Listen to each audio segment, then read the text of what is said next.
looks like with a few hours to go before lockdown. This apparently is what wisdom looks like, not wisdom the person, but wisdom, what we say now, the noun. But wisdom the person would be a noun, but not wisdom my guest from time to time. But lack of wisdom is what I probably should have said on the government's part, because here it is that the island is just coming off of terrible rains from what is tropical storm Ida. These are people heading into the city or heading in and out of the city. I am not leaving the city. I just need to get to the end of I-95 to pick up one thing. And evidently, this is not the route that I'm going to take to return, because this is crazy. Lockdown. This is how you cure COVID. Hello, sir. Stay tuned. So this is how unruly Jamaicans are, okay? So everybody apparently is in a haste, and so while we're going in this direction, which is forward, if you look to the extreme left, what do you notice? There are those persons who are undertaking the line of traffic, right, just to make their way out. And it's happening on both sides, because if you look over here, what do you notice? Same out of order business taking place. See there? Same out of order business. This is Jamaica for you. And these are the things that I believe that the government should be paying attention to, the lawlessness that exists. But where do the people learn it from? They learn it from the government themselves, because they're clearly lawless. Yes?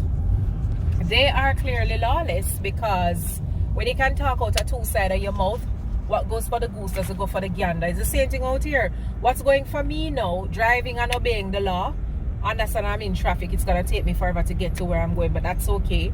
I'm obeying the law. There are those who are going to break the law. And chances are, if a police were to pull them over, they might get away with it. And you, the decent law-abiding citizen, you'd never stand a chance. So this is what efficient leadership looks like. Big question we have to ask. Because you have taken away basically Sunday, Monday, Tuesday, 3 days from the people, right? And you would have done this right before an end of month, which means that persons would have been looking forward to payday, which means that the house is empty, the children are still home. You need to get your cleaning agents because COVID's still keeping. So your place have to sanitize all the time. You have to have food inside, right? Some persons have to get gas. You need to get to the market. The supermarket is too expensive. It's a lot of rigmarole that's taking place. Nobody's interested in Excelsior water crackers right now, because that's flour, it's goodly expensive. But I just look at it in front of me still. But the point is, when you have a situation like this is what you're gonna cause. Let us say, for argument's sake, all the persons that I'm seeing here are venturing to the supermarket. Want to see what the crowd are gonna look like? How do you social distance there? Let's talk about the supermarket for a second. Yesterday I went into Mega Mart, and I noted with interest that Mega Mart has about 12 aisles for cashing. And of the 12, maybe 4 or 5 were open. And I remember calling a supervisor, and I said to her, one, ask a question, are you a supervisor here? Look at this other unruly one passing on the left side. We should just really get your license plate number, you know. Had I been a police number, I arrest all of them. But anyway, and they're driving so fast. Look at this man in the Audi. Driving so fast, eh? And you're breaking the law. Here comes a truck. Can't wait neither. Big unit, why not? Come around, man. So anyway, I'm making the point now that I am there in Mega Mart, and I had to call for a supervisor. Supervisor came, and I said to her, can you explain to me why is it that there are 12 aisles and only 4 open? Supervisor then says to me, you know, it is the same thing that I am wondering. So I said to her, I want you to take a look to our right to see what's happening. 4 persons, employees to Mega Mart. They are stocking a shelf with exercise books. Hardcover book, we call it. When, you know, back in my days, I don't know if that's what people still call it. Old people in here, young people in here. Yes, right? And see another unruly one there. And guess what happened now? 4 of them just trying to organize some books on a shelf. And I said to her, look at what is taking place here. You have 4 persons actually putting some books on a shelf. Does this task require 4 persons? Does this look productive? Meanwhile, there is a whole host of people waiting to cash. And so I basically asked her, you know, how is this going to go? What are you going to do? She says, well, I'm not the floor supervisor here, but for real, this makes no sense. So she's going to talk to somebody. I stood in line for perhaps another, what, 30 to 45 minutes. Nobody came.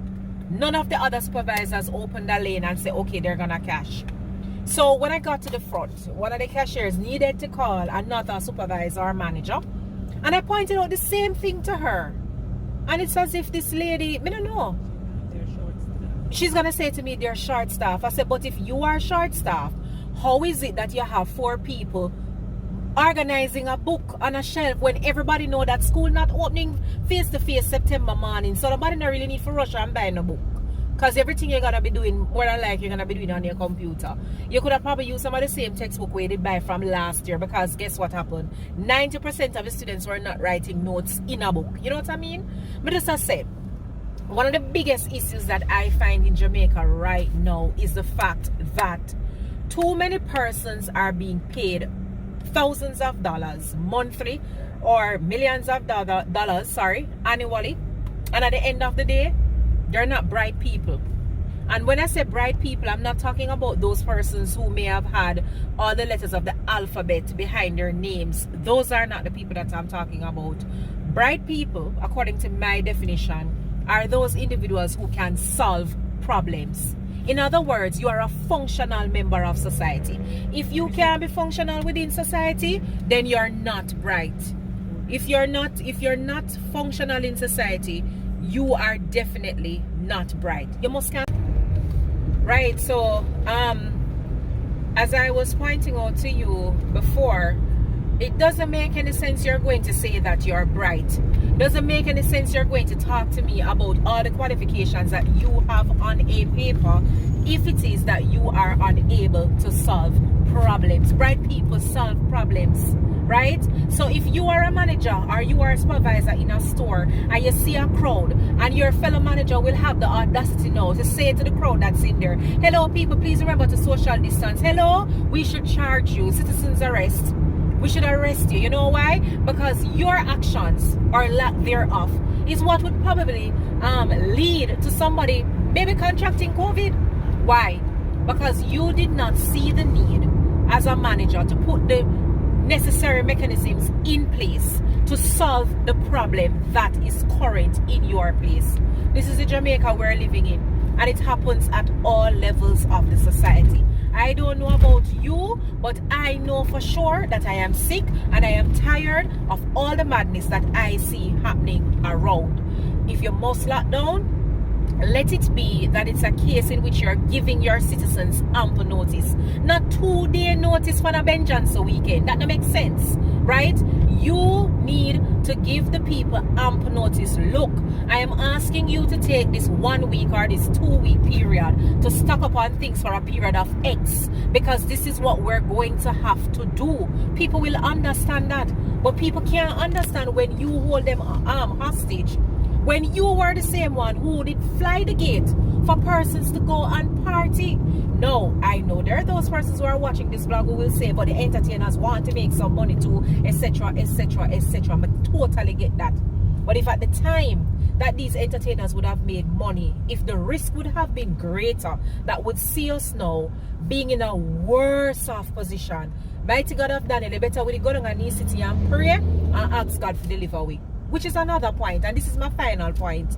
I note with interest that the leaders of this country, and I'm putting it now squarely at the feet of everybody who said that they are elected leaders. So whether you are for the ruling government or the opposition, it's going at the feet of every single one.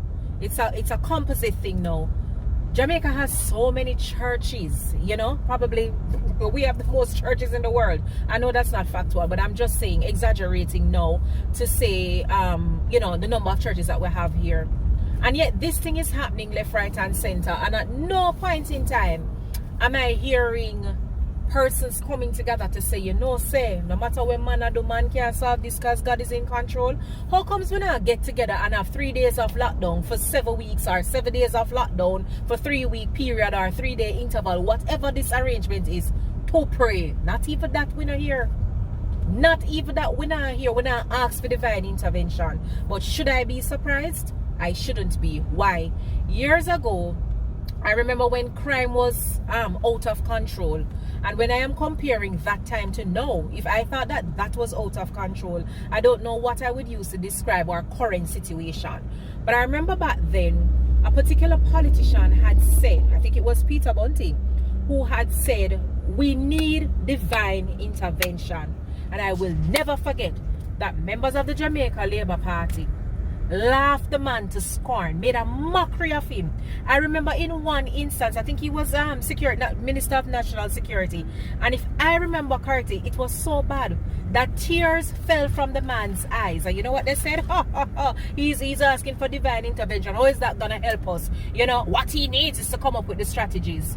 But look how cat mouth kill cock, because right now they are in there and we are yet to hear them articulate any specific strategy to curtail crime. In my mind, these so-called lockdowns that's taking place, the idea is that this is what is supposed to perhaps help with the crime situation. But to hold the people them down here so lawless, what do we see? Even in a time when curfew is on, murders are still being committed. So gunman can walk any hour a day because curfew is not for them, lockdown is not for them. This is a Jamaica that we're currently living in. So what can I do, or what can I say to those of you who are watching? The only thing you can do right now, really and truly, is pray. That is the only way out, in my estimation, and continue to do things like observing your social distance. Try to see how best you can go shopping when you don't expect the crowd to be there. I have to excuse the citizens for today. Why? This was inevitable because, like I said, persons did not get paid, right?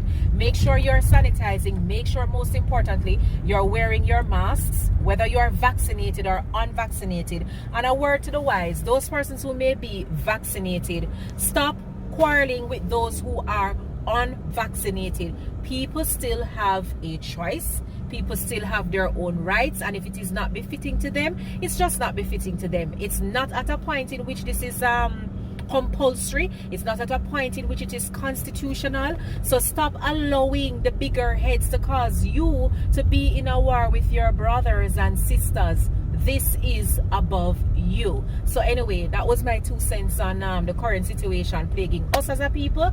I thank you all very much for watching, and if you like this video, you know the drill. Like, comment, share, and of course subscribe.